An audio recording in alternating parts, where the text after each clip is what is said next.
합니다. 이 시간 우리 함께 보고자 하는 말씀은 호세아서 6장입니다. 호세아 6장 1절로 2절까지 말씀 우리 한 목소리로 같이 보시겠습니다. 호세아 6장 1절 2절 말씀 같이 읽습니다. 오라 우리가 여호와께로 돌아가자. 여호와께서 우리를 찢으셨으나 도로 낫게 하실 것이요 우리를 치셨으나 싸매어 주실 것입니다. 여호와께서 이틀 후에 우리를 살리시며 셋째 날에 우리를 일으키시리니 우리가 그의 앞에서 살리라. 아멘. 수요일 저녁 시간마다 크로스웨이 성경 연구 이 내용을 가지고 함께 나누고 있습니다. 성경 전체의 주제를 하나님의 구속사의 관점에서, 그래서 크로스웨이 제1권의 주제가 하나님의 구원 계획입니다. 그 구원 계획이 무엇을 향하고 있느냐? 십자가의 길을 우리에게 보여주고 있다라고 하는 겁니다. 우리가 새벽 시간마다 요새 마태복음을 보고 있는데 점점 주님의 발걸음이 십자가를 향하여 다가가고 있는 것들을 보게 됩니다. 이 크로스웨이를 통하여서도 바로 하나님께서 우리를 구원하기 위한 그 계획이 십자가를 향하여 가고 있는 것들을 우리가 보게 되어지죠. 지난주에 우리가 그 왕과 왕국들이라고 하는 주제를 가지고 바로 이 크로스웨이 10과 9가죠. 예, 9가 내용들을 함께 했습니다. 왕의 등장에 대하여서 이야기했는데 사사기 말에 보면은 바로 그 백성들이 이제 사무엘에게 나와서 그들에게 왕을 세워달라라고 요구하잖아요. 사실은 이방 나라들은 이미 청동기에서 철기로 전환하면서 각 나라들이 왕들이 세워져 있었습니다. 그런데 이스라엘은 하나님의 언약 안에서 하나님을 왕으로 섬기는 그런 제사장 국가였던 거죠. 그런데 그들도 우리에게도 왕을 세워달라고 요구합니다. 이것으로 인하여 사무엘이 마음이 상하여 있었는데 하나님께서 그들의 요구를 들어주라라고 이야기하십니다. 대신 왕이 세워지면 어떤 일들이 벌어지게 될 것인가, 그것을 엄히 경계하고 바로 그들 가운데서 가장 탁월한 자를 세워서 왕으로 이렇게 옹립하게 하였습니다. 그 첫 번째 왕이 사울 왕이었고 바로 그 두 번째 왕이 다윗이었습니다. 이스라엘 가운데 가장 탁월한 자였고 얼굴은 준수하였고 키는 장대하였고 책임감과 의협심이 있었던 사울 왕도 그가 나중에 가면은 교만하여져서 하나님의 율법을 깨뜨리고 하나님의 언약을 깨뜨리는 일들을 행합니다. 그래서 다윗을 세우게 되었던 것 아닙니까?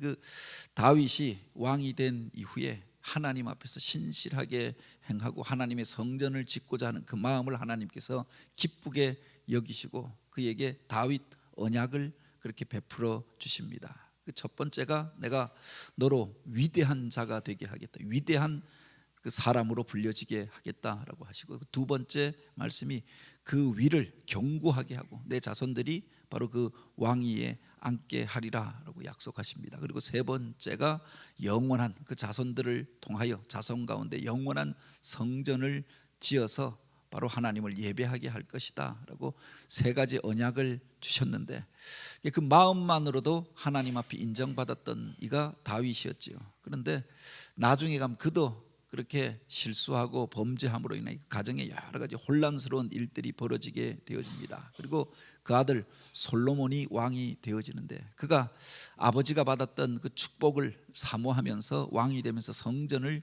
건축하였던 것 아닙니까? 7년에 걸쳐서 건축하고 13년에 걸쳐서 자기 왕궁을 건축하고 40년 통치기에 계속하여서 토목공사를 진행합니다. 그래서 그 백성들이 지쳐하면서 그 무거운 노역들로 인하여서 힘겨워하다가 결국 솔로몬이 죽은 이후에 그 나라가 갈라지게 되었다. 이게 열왕기 상하에 나오는 내용이 바로 이것이죠. 두 왕조가 갈라지게 되어집니다. 그래서 남유다가 20왕 그리고 북이스라엘이 19왕이 그렇게 그 왕들이 이어지게 되어집니다. 그래서 구약 성경이 39권인데 39명의 왕들이 연이어서 일어나게 되죠. 남유다는 그래도 다윗의 자손을 왕들이 그 계보를 이어가면서 순간순간마다 8명의 선한 왕들이 일어나서 개혁 정책을 하면서 그 나라가 130년 더 이상 지속되었다라고 하였습니다. 그런데 북이스라엘은 여로보암의 뒤를 이어서 일어난 왕들이 정권의 유지를 위하여서 정치를 이용합니다. 그래서 금송아지 우상을 세우고 베델과 그리고 단에 금송아지 신전을 세우고 그곳에 가서 절하게 하였던 거죠. 그래서 계속하여서 정변이 일어납니다. 7번에 걸쳐서 정변이 일어나고 9번에 걸쳐서 왕조가 바뀌고, 그러다가 먼저 722년 BC 722년 바로 아수르에 의하여서 멸망하게 되어지죠. 이게 두 왕조의 역사입니다. 세 왕의 통일 왕조가 있었고 그게 120년, 그리고 그 이후에 바로 남유다와 북이스라엘이 병립하던 200년간의 분열 왕조 시대, 그리고 북이스라엘이 멸망한 이후에 130년 이상 남유다가 지속되다가 586년 바로 느부갓네살에 의하여서 바빌론에 이스라엘이 멸망하게 되어집니다. 이게 왕조의 역사인데, 바로 저들을 통하여서 이제 하나님 앞에서 그들이 범죄하게 되어졌을 때 멸망하여서 북이스라엘은 아수르에, 남유다는 바빌론에 멸망하게 되어집니다. 그 멸망의 시대에 그들이 의문을 가지게 되었던 것이 있죠. 왜? 무엇 때문에 바로 이와 같이 이 나라가 망하게 되어졌는가? 다윗에게 주었던 이 언약이 어떻게 되어지는 것인가? 이 왕위가 영원할 것이다 라고 했는데 이 다윗의 왕조는 어떻게 될 것인가? 바로 만민이 나와 예배하는 영원한 성전을 그의 자손을 통하여 짓게 하리라 라고 했는데 이 지어진 성전이 무너져 버렸습니다. 오늘 우리는 어디에서 예배해야 하는가? 그리고 보다 근원적으로 하나님은 대체 어디 계신가? 하나님의 백성들이 이와 같이 고난을 당하고 하나님을 섬기는 나라가 망하고 포로로 끌려가 버리고 이렇게 하나님 앞에 비참한 지경에 빠졌는데 대체 하나님은 어디 계신가? 그들이 가졌던 그 세 가지 의문에 대하여서 그려놓고 있는 거죠. 바로 이 문제에 대하여 오늘 본문은 오늘 우리가 10과에서 같이 다루게 되어집니다. 같은 시대에 대한 이야기인데 이게 앞의 이야기가 왕조의 전승에 대하여서 이야기한 것이라고 하면 오늘 10과의 주제는 여호와께서 이같이 말씀하셨다입니다. 그 왕조 시대에 하나님께서 예언자들을 통하여 하신 말씀에 대하여서 우리가 함께 나누고자 합니다. 바로 그 시대에 예언자들을 세워서 바로 하나님의 말씀을 전하게 하셨던 거지요. 여기에 보면 한 사람이 있는데 물론 그 예언자를 대표하는 그림이라고 할 수도 있습니다. 대예언자라고 하는 이사야 또는 예레미야를 상징화시킨 그림이라고 할 수 있는데 그 뒤에 보면은 돌판이 있잖아요.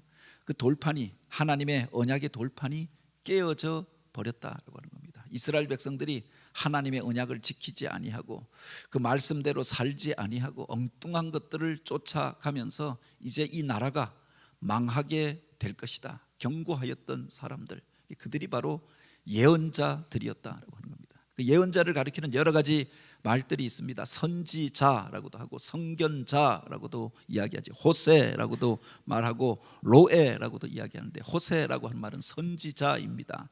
지라고 하는 게 알지자 아닙니까? 먼저 알고 앞으로 되어질 일들을 전하였다. 그래서 선지자라고 이야기하고 선견자라고 하는 말은 바로 로에라고 하는 말인데 먼저 보았다라고 하는 겁니다. 앞으로 되어질 일들, 하나님이 행하실 일들을 먼저 보고 사람들에게 전하였다. 그래서 선지자, 선견자라고도 이야기하는데 보통은 우리가 예언자라고 이야기합니다. 그런데 이 예언자를 가르치는 말이 히브리어로 나비라고 하는 말입니다. 그런데 나비라고 하는 말은 불러내다라고 하는 뜻 또는 맡기다라고 하는 뜻을 가지고 있습니다. 하나님께서 백성들 가운데서 불러내어서 말씀을 맡겼던 사람들, 그들이 바로 나비, 예언자였다라고 하는 겁니다.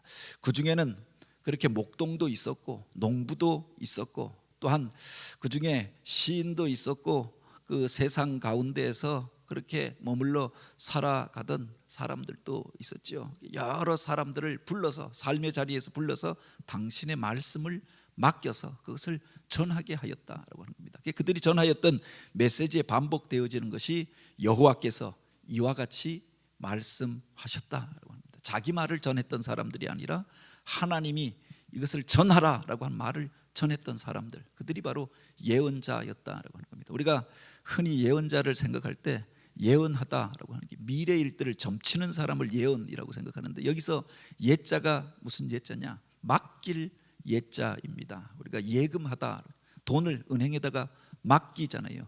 누구한테 맡겼다 해서 예탁했다라고 할 때 맡기다라고 하는 뜻이죠. 하나님께서 그 말씀을 바로 이 사람들에게 맡겼다라고 하는 거예요. 그들이 여호와께서 이와 같이 말씀하셨다라고 전하였는데, 여기에 보면 그의 손가락이 바로 가나안 땅을, 예루살렘을 향하고 있습니다. 그들의 문제에 대하여 말씀하시고 하나님께서 그들에게 전하라라고 하였던 말씀을 전하였던 사람들이죠. 그 위에 보면은 하나님을 상징하는 표시가 있습니다. 그 하나님의 상징의 표가 화살표가 되어져서 바로 이스라엘을 향하여 내리치고 있습니다. 거기에 칼이 섞여 있잖아요. 바로 아수르를 통하여서, 바빌론을 통하여서 하나님을 떠나 있는 그들 가운데 하나님의 율법을 깨뜨려 버린 그들을 향한 하나님의 심판이 임하게 될 것이다, 이것을 전하였던 사람들이 예언자들이었다라고 하는 거죠. 그 첫 구절을 한번 읽어 주시겠습니까? 구약의 선지자는 하나님을 위해 말하고 그 거룩한 뜻을 알리는 사명을 띠고 있었다. 그 시대에 하나님은 선지자를 통하여 백성에게 말씀하셨다. 선지자는 종종 미래의 사건을 언급하였지만 그의 역할은 앞날을 예언하는 것이 아니라 대신하여 말하는 것이었다.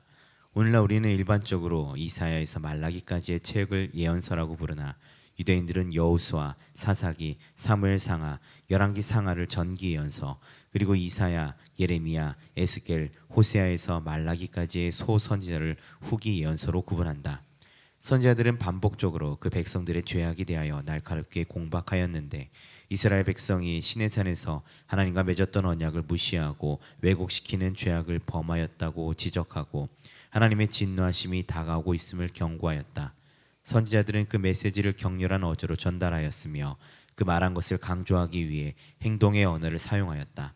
그러나 대부분의 사람들은 그들의 말을 듣지 않았으며 오히려 선지자들을 핍박하고 죽이고자 하였다.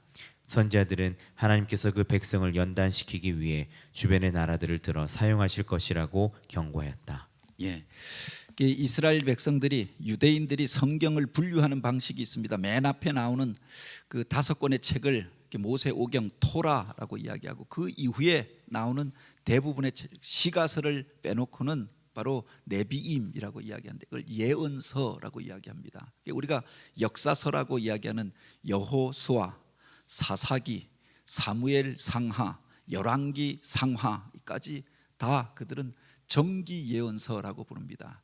여기에 나오는 여호수아도 그 예언자로 보는 거죠. 하나님의 말씀을 맡아서 백성에게 전하였던 사람. 사사들의 그 12명의 사사들도 하나님의 말씀을 맡아서 전하였던 사람들 때문에 정기 예언자로 보는 겁니다. 열왕기 상하도 왕들의 역사가 아니라 그 왕의 시대에 역사하였던 사람들이 있잖아요. 엘리야와 엘리사, 그리고 또 하나님이 쓰시던 사람들의 이름이 그곳에 등장합니다. 무명의 예언자들까지 나오지요.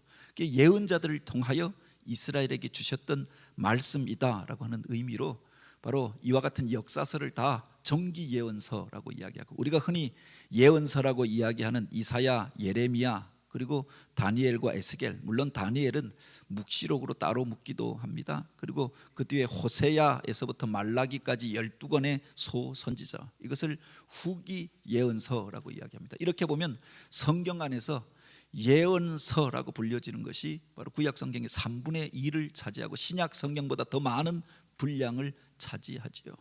여기 예언자들을 통하여 하나님의 말씀을 전하게 하였는데, 먼저는 북이스라엘에서 더 많은 예언자들이 일어나게 되어집니다. 우리가 알고 있는 아모스나 호세아나 미가 같은 많은 선지자들이 북이스라엘에서 활동합니다. 먼저 그들 가운데 우상 숭배와 죄악된 것들이 만연하였기 때문에 그곳에서 활동하였죠. 나중에 우리가 잘 알고 있는 이사야나 예레미야 같은 사람들은 남유다에서 활동하였던 사람들입니다. 그래도 하나님 신앙이 지켜지고 있었기 때문에 장문의 글을 써서 그들을 깨닫도록 하기 위하여서 더 긴 예언의 말씀들을 기록하게 되어졌던 거죠. 시대가 각 달랐지만 다른 시대에 하나님의 말씀을 전하였던 그 사람들을 가리켜 예언서라고 이야기하는데, 이 예언자를 가리키는 나비라고 하는 말에 또 다른 뜻이 있는데 바로 가슴으로부터 끓어오른다라고 하는 뜻을 가지고 있습니다. 하나님의 말씀을 맡아서 끓어오르는 마음으로, 뜨거운 마음으로 백성들 가운데 전하는데, 그것을 단지 말로만 전하였던 것이 아니라 자기 삶으로 전하고자 하였다라고 합니다. 이사야는 그 말씀을 맡고 내가 여기 있나이다 나를 보내소서 하고, 그가 이제 3년 동안 뻗은 몸으로 예루살렘 거리를 다니며 하나님의 말씀을 전하였다라고 하였습니다. 그만큼 가슴이 뜨거웠고 이 백성들을 향한 안타까운 하나님의 마음을 전하려고 하는데, 요사이도 우리가 이벤트를 하려고 하면 그냥 전하면은 사람들이 듣지 않잖아요. 그러니까 벗은 몸으로 다니니까 사람들이 주목하는 겁니다. 귀족이고 왕족이었고 존귀한 신분에 있었던 이가 옷을 다 벗고 그렇게 팬티 하나 걸치고 다니면서 말씀을 전하였다. 위기가 다가오고 있음을 말하였던 거지요. 예레미야는 결혼하지 않고 고난 그 자리 가운데 거하면서 울면서 통곡하면서 사람들에게 설교하였다라고 했습니다. 호세아는 음란한 여인과 결혼하여서 바로 하나님과의 언약이 어떻게 이 백성들이 그 언약을 어떻게 깨뜨렸는가, 이 음란한 세대에 대하여 깨닫도록 하기 위하여서 그렇게 결혼하고 자식을 낳고 자식의 이름을 그렇게 지었다. 로루함마, 로암미 이렇게 했는데 하나님의 긍휼이 떠나갔다. 하나님의 백성이 아니다. 바로 이스라엘, 이 백성이 곧 망하게 될 것이다. 자녀들의 이름을 통하여서 백성들에게 메시지를 전하고자 하였던 거죠. 에스겔 같은 경우는 자기 머리를 깎고 수염을 깎아서 날리면서 사람들에게 바로 하나님의 심판에 대하여 증거하였다라고 이야기합니다. 단지 말로만이 아니라 그 백성들이 듣도록 하기 위하여 안타까운 마음으로 전하던 예언자들의 사역을 바로 이 예언서를 통해서 보게 되어지는 거죠. 그럼 그들이 전하였던 그 메시지가 과연 무엇이냐라고 하는 겁니다. 그 다음에 나오는 것이 개인적인 죄입니다. 그들이 지적하였던 그 백성들 가운데 들어와 있었던 개인적인 죄에 대하여서 그들이 먼저 이야기하였던 거죠. 여기 보면 먼저 위에 하나님의 표시가 있고 그 재판정에서 판결을 내리는 심판의 지팡이가, 그 방망이가 있습니다. 하나님 앞에 심판받게 될 6가지 죄에 대하여 이야기하였는데, 그 첫 번째 죄가 왼쪽에 보면은 한 사람이 무엇인가 마시고 있잖아요. 커피 마시는 게 아니라 술을 마시고 있다고 하는 겁니다. 술 취함의 죄에 대하여 이야기합니다. 왕들이 술에 취하여서 그것으로 인하여서 국정을 논하는 것들에 대하여 책망합니다. 너희가 그 뜨거운 술로 말미암아 병을 얻게 될 것이다 라고 이야기합니다. 남성들의 죄에 대하여 이야기하면서 술을 마시고 너희가 바로 이 땅 가운데서 포도주 마시는 것을 자랑하고 또 독주를 그렇게 제조하는 것들을 가지고 그 자랑하는 이들이요 화 있을 진저라고 했습니다. 사람들이 내가 얼마나 이렇게 소맥을 잘 만드는 줄 아냐, 그것이 기술이 되어져서 온갖 영상들이 떠돌아다닙니다. 술을 조제하여서 독주를 만들어서 사람들을 취하게 하는 자들이요, 바산의 암소들이요, 너희들이 가난한 자들은 핍박하면서 너희 남편들에게 술을 가져오라고 하는도다. 여인들의 죄에 대하여 책망합니다. 술 취한 시대에 대한 책망이 먼저 등장하죠. 그것으로 인하여 너희들이 병을 얻게 될 것이고 하나님의 화가 임하게 될 것이다 라고 이야기하였습니다. 그 두 번째는 오른쪽에 보면은 한 여인이 이렇게 치장하고 있는 모습이 나옵니다. 손에 그 반지와 귀걸이와 또 코걸이까지 온몸을 보석으로 치장하고 있는 모습에 대하여서 보여주고 있죠. 여기에 보면 그들을 향하여서 그 시온의 딸들이 교만한 목을 늘어뜨리고 정욕에 찬 눈으로 아기작거리며 쟁쟁거리며 소리 지르며 행하는도다. 바로 주께서 저들의 머리에 정수리에 딱지가 나게 할 것이고 저들의 하체를 이방인들에게 드러나게 하리라 라고 하였습니다. 화려함으로 인하여서 진짜 그 물질을 바른 일에, 의로운 일에 쓰는 것이 아니라 자기를 장식하는 일들에 그렇게 보석을 사고 그렇게 사람들 가운데 자기의 부를 자랑하는 일들에 사용하는 그것에 대하여 책망하면서 그것으로 인하여 사람들 앞에서 자기의 아름다움을 자랑하는 그들이 바로 이것으로 인하여서 병에 들게 될 것이고 그 정수리가 갈라지게 될 것이고 바로 이방인들 앞에서 그 하체를 드러내게 될 것이다 라고 책망합니다. 무서운 경고의 말이 아닙니까? 세 번째는 그 밑에 보면은 두루마리가 있고 언약의 돌판이 깨어져 있지 않습니까? 그리고 두루마리에 거미줄이 쳐져 있습니다. 하나님의 말씀을 더 이상 듣고자 하지 않습니다. 배우고자 하지 않고 그 계명을 지켜 행하지 아니하였다. 그래서 말씀이 거미줄이 쳐져 있는 겁니다. 더 이상 너희가 내 말을 듣고자 아니하는도다. 이 백성이 바로 지식이 없으므로 망하게 되었도다. 호세아가 그렇게 책망하지 않습니까? 우리가 하나님을 알자, 힘써서 하나님을 알자, 지식이 없으므로 바로 하나님에게서 너희가 잊혀진 바 되어졌도다. 그래서 하나님을 아는 지식의 소중함에 대하여 이야기합니다. 그런데 그 시대에 더 이상 그들이 하나님의 계명을 지키고자 하지도 아니하였고 말씀을 배우고자 하지도 아니하였다고 합니다. 오른쪽에 보면 입술이 있는데 그 앞에 S자 돈의 표시가 있죠. 물질 만능주의, 황금 만능주의, 풍조에 대하여 이야기하는 겁니다. 사람들이 어떤 데 일하느냐, 주를 위한 열심으로 주님이 맡기신 사명으로 일하는 것이 아니라 돈이 되는 일만 하더라라고 하는 겁니다. 무엇을 따라 판단하느냐, 어느 것이 나에게 더 유익이 되어지는가, 어디서 돈을 더 많이 주는가. 그래서 돈을 많이 더 주는 것이 좋은 일이고 돈을 주는 사람들의 말을 쫓아가고 말하고, 그래서 재판장이, 선생이 또는 지도자가 돈을 쫓아 행하는 것들에 대하여 책망하십니다. 바로 내 백성이 그래 유혹하는 선지자들이여, 그들이 뇌물을 쫓아 재판하고 제사장들이 싹을 또 쫓아 교훈하고 선지자들이 바로 돈을 쫓아 점을 쳐주며 하나님께서 우리를 돕고 계신다 하거늘 하나님께서 이 일에 대하여 심판하실 것을 이야기하지요.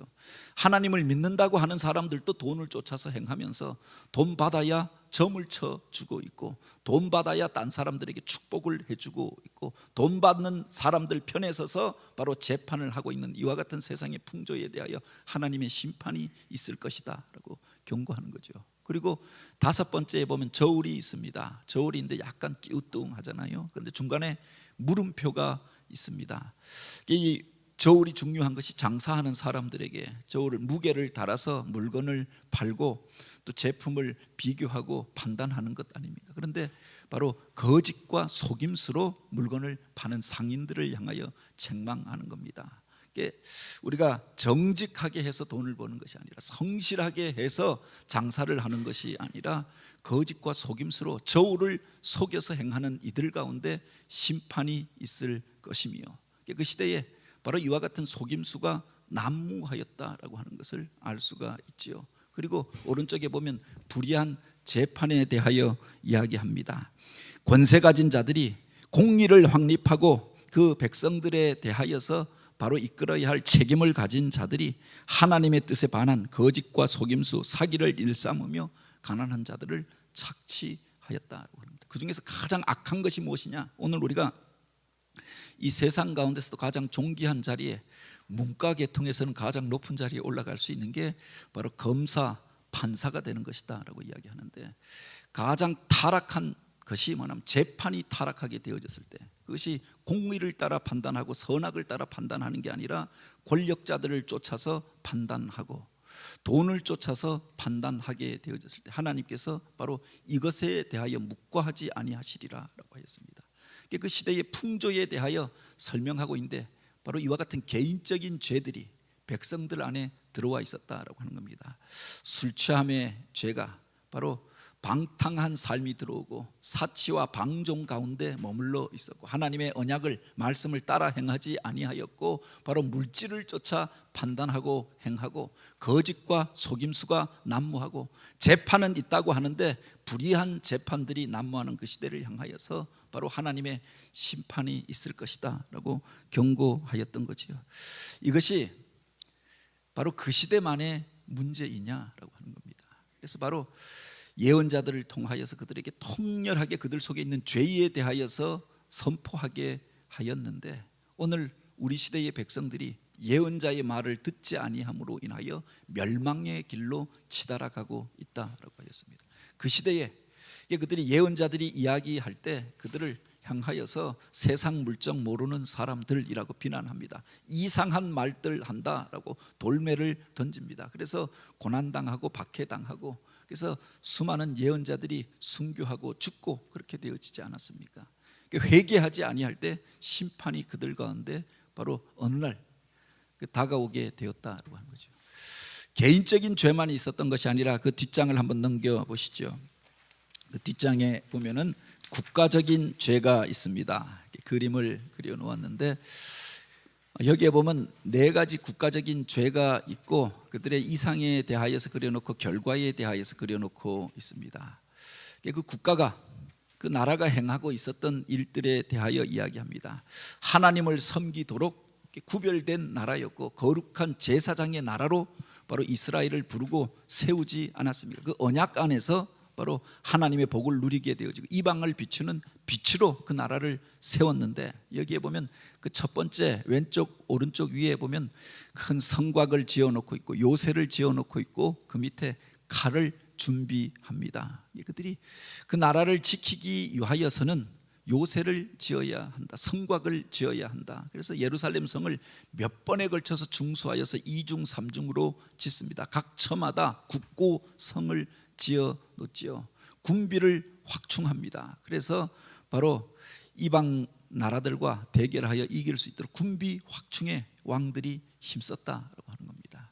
뿐만 아니라 오른쪽에 보면은 무슨 조약서에 도장이 찍혀져 있습니다. 이 나라를 지키려고 하면 어떻게 해야 하느냐? 강대국들과 외교적인 동맹을 맺어야 한다. 그래서 그들이 행하였던 것이 남유다가 아수르와 동맹을 맺습니다. 나중에 바빌론과 동맹을 맺고 바빌론이 위험하여지니까 애굽을 끌어들입니다. 그것으로 인하여 그 나라들로 인하여 너희들이 망하게 될 것이다. 예언자들이 그렇게 경고하였던 거죠. 하나님을 의지하지 아니하고 그 성읍과 무기를 의지하는 자들, 강대국을 끌어들여서 그들과 동맹을 맺는 것이 너희가 안전할 것이라 라고 생각했는데 그 나라로 인하여서 너희가 망하게 되리라. 이스라엘이 그렇게 망하게 되어졌던 거죠. 남유다가 자기 동족이었던 북이스라엘을 멸망시키기 위하여서 당시에 최강대국이었던 아수르를 끌어들입니다. 몇 번에 걸쳐서 조공을 바치고 그리고 저 나라를 멸망시켜 달라. 그래서 아수르는 그러지 않아도 정복력으로 가득 차 있었던 그들이 조공까지 받고 돈까지 받고 북이스라엘을 멸망시켜 버립니다. 그런데 북이스라엘이 멸망하고 나니까 나중에 이제 아수르가 유다랑 국경을 대하게 되어진 겁니다. 계속하여서 이제 아수르가 예루살렘을 공격하고 몇 번에 걸쳐서 바로 멸망의 위기들을 지나게 되어졌던 거죠.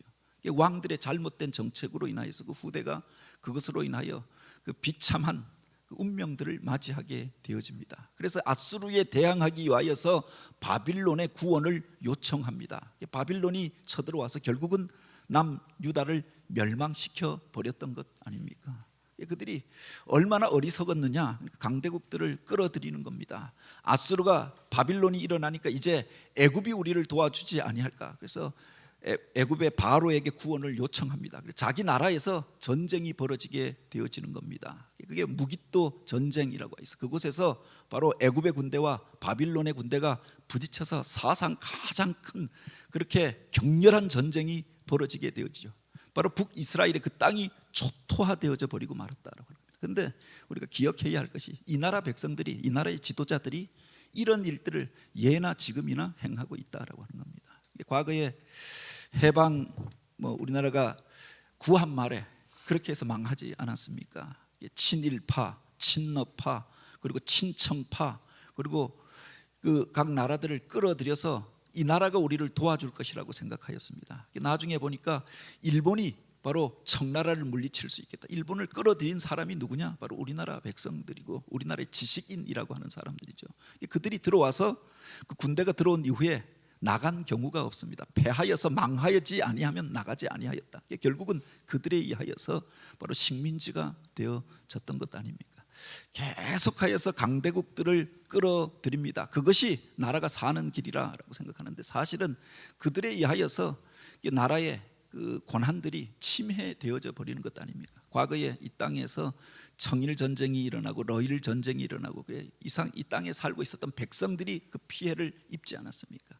외세를 끌어들여서 6.25 전쟁이 일어나고 이 땅의 젊은이들이 피 흘리며 죽어갔습니다. 그런데 지금도 이런 일들을 준비하고 버리려고 하는 사람들이 있다라고 하는 겁니다. 당시에 유대의 지도자들이 자기들이 살 길이 여기에 있다고 생각했다. 하나님을 의뢰한 것이 아니라 강대국을 의뢰하고 외교 조항을 동맹을 의지하고자 하였다. 그런데 그래서 동맹이라고 하는 것은 종이 쪼가리에 불과하지요. 그들이 유리할 때 지키는 것이고 불리할 때는 폐기시켜 버리는 것 아닙니까?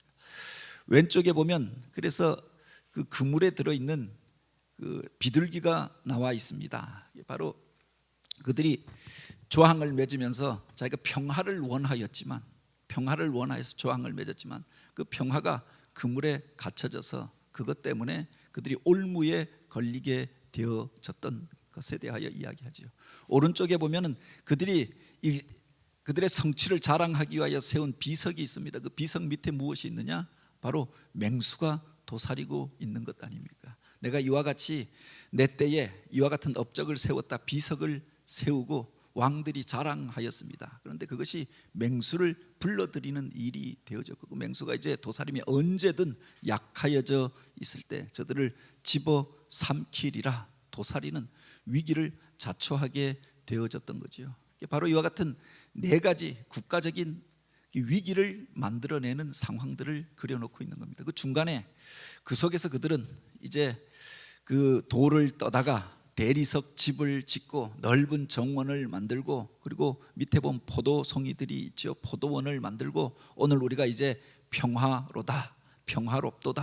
그리고 오늘 우리가 번영하게 되어졌도다. 자랑하고 있었다라고 하는 겁니다. 사실은 자기들이 만들어 놓은 무기가 자기들의 턱밑을 위협하고 있었고 자기들이 끌어들인 외세들이 언제든 그들을 집어삼킬 수 있었고 자기들이 만들어 놓았던 올무에 자기가 걸려 있었고 그 밑에 맹수가 도사리고 있는 그 위기를 스스로 만들어냈던 거죠. 그리고 밑에 쭉 보면은 회색빛 그림이 있습니다. 위에 화려한 것처럼 그려져 있지만 결국은 밑에 보면 회색빛으로 결국 너희가 이와 같은 일들로 인하여 이 땅이 황무지가 되어지리야. 에브라임이여 너희들이 멸망하여서 너희 성 위에 너희 신전 위에 엉겅퀴와 가시가 가득하게 될 것이다. 사마리아 성이여 너희 돌들이 다 무너져서 황무한 들의 황무지와 같이 될 것이다. 지금 북이스라엘의 땅이 그렇게 되어지죠. 대체 어디가 사마리아 성인가? 그것이 북이스라엘의 수도였다라고 하는데 그냥 들판의 황무지들을 찾아다니면서 여기였다 저기였다 이야기하는 겁니다. 과거에 베델이라고 하는 곳에 단이라고 하는 곳에 금송아지 신전이 있었다라고 하는데 그 위에 가시덩굴과 엉겅퀴가 가득하여서 그것을 걷어내면서 이게 그 유적이 아닌가라고 이야기하게 되었던 거죠. 하나님을 떠난 백성을 향하여서 하나님께서 경고하시면서 너희가 하나님을 떠나 세상을 의지할 때 이와 같이 멸망하게 될 것이다. 예언자들을 통하여 경고하였던 겁니다.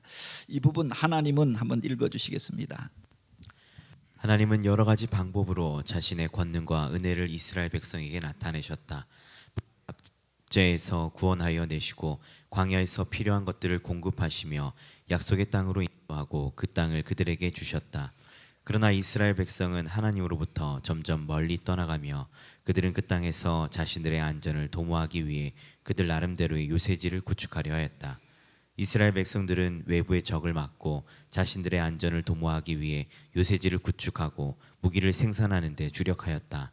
다른 나라들과 조약과 동맹을 맺음으로써 영구적 평화를 얻고 군사적 위협에서 벗어나려 하였고 이방 나라의 도움으로 군사적인 위협에서 벗어나려 하였다. 힘과 권세를 가진 자들은 온갖 부당한 수단을 사용하여 이득을 취하여 화려하고 큰 집을 짓고 넓은 정원과 포도원을 자랑하였다. 하나님께 대해 무관심하였을 뿐 아니라 자신의 힘과 세상 지경을 넓히는 데만 분주함으로 하나님의 심판이 맹수같이 다가오게 되었다. 애굽과 아수르와 같은 이방의 권세자들을 의지하고 아첨함으로 오히려 그들의 그물에 든 비둘기 같은 신세가 되었다. 하나님을 떠나 세상을 의뢰함으로 쌓은 모든 것들을 무더기같이 황폐케 될 것을 경고하였다. 백성들은 이러한 경고와 권고들을 듣고도 무관심한 반응을 나타내었을 뿐 아니라 오히려 조롱하고 비웃었다. 하나님의 사역의 바퀴가 역사의 흐름을 따라 서서히 움직여 나갔지만 백성들은 스스로의 길을 찾아 떠나갔고 마침내 이 거대한 바퀴는 그의 말씀을 듣지 않는 자들을 여지없이 깨뜨려 나갔다. 예. 우리가 하나님을 가리켜서 바로 선하시고 또 자비하신 분이라고 이야기합니다. 그 하나님은 선하시고 당신의 언약하였던 일들을 반드시 성취하십니다. 이스라엘 백성을 위한 구원의 수레바퀴를 계속 굴려가시면서 또 때때로 이방 민족을 들어서 그들 안에 온전치 못한 것들을 또 제거하시고 깨닫게 하시고 돌이키게 하셨다. 그 시대에 예언자들을 보내어서 하나님의 말씀을 주셨지만 깨닫고 돌이키지 아니할 때 그들이 멸망을 향하여 치달아가게 되었음을 이야기합니다. 그러나 그 멸망이 끝이 아니라 하나님께서 이 일을 통하여 우리를 새롭게 하시고 새 언약을 맺으실 것이다. 새 일을 행하실 것이다. 포로로 잡혀갔던 이들을 다시금 돌아오게 하셔서 다시금 저들을 이방의 빛으로 사용하시고 제사장 나라로 사용하실 것이다. 여기까지가 사실은 예언자들이 전하였던 메시지였던 거죠. 그런데 그 백성들이 하나님의 말씀을 의지하고 갔던 것이 아니라 세상을 의지하고 나아갈 때 망하는 길로 가게 되었다는 겁니다. 그 안에 개인적인 죄가 있었고 국가적인 죄가 있었습니다. 어쩌면 우리 시대 그리고 우리나라의 모습들을 통하여서도 우리가 대변하여 볼 수 있지 않습니까? 그 시대에 그 나라가 그렇게 망하여졌던 것, 그 속에 오늘 우리에게 주시는 교훈, 우리에게 주시는 하나님의 말씀이 담겨져 있지 않습니까? 여호와께서 이와 같이 말씀하셨느니라. 예언서를 읽으면서 오늘 우리에게 주시는 하나님의 음성을 듣게 되어지는 주의 성도들 되길 원합니다.